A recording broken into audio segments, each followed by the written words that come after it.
It's been almost 1 year since the Titan submersible set off a frantic search, and now a new documentary reveals some shocking details about that desperate search.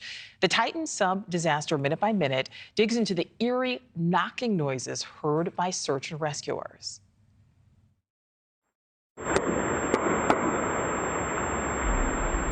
Sounds like it could be somebody knocking. The symmetry between those knockings is very unusual. So initially, the knocking gave hope that those on board were still alive. But of course, the world would later learn that all 5 people on board perished when that sub imploded. So joining me now to discuss, we welcome in executive producer of this new documentary, Jeremy Daldry. Jeremy, thank you so much for your time. So many people were captivated by this. We know those sounds were detected.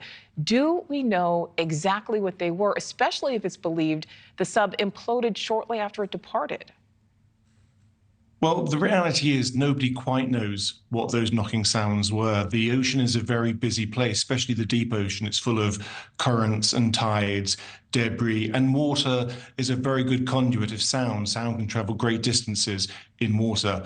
But it was enough to make people think there was a worthwhile search to be had. And just talk about the role these sounds played in the search for the sub, because after all was said and done, we learned that some of the rescuers believed that the sub had imploded when they stopped getting communication from it. But yet we know that there were these noises that were kind of encouraging that search to continue. Well, exactly. Now, hindsight is a wonderful thing. And looking back over almost a year now, we do know that probably there was a catastrophic event quite early in the dive. But at the time when these sounds were first picked up by the Royal Canadian Air Force, it did give hope, and it did give the slim possibility that the passengers were still alive. And one of the things we have learned from this documentary is that in the rescue community, you never leave someone behind if there's a chance that there's a chance they can be rescued. Absolutely. What are the biggest takeaways, Jeremy, the biggest lessons from this tragedy?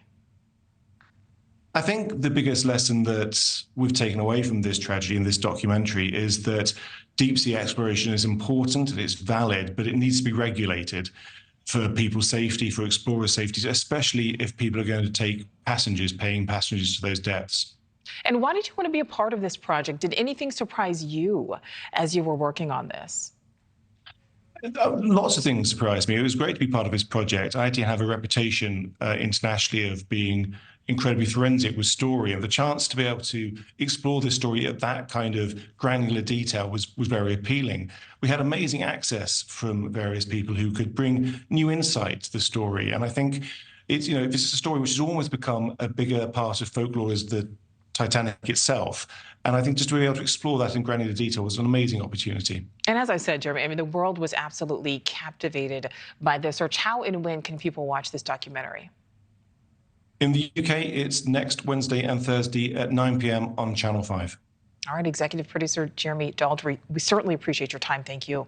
Thank you for watching. Go to newsnationnow.com to find News Nation on your television provider. And don't forget to click the red subscribe button below to get more of News Nation's fact-driven, unbiased coverage.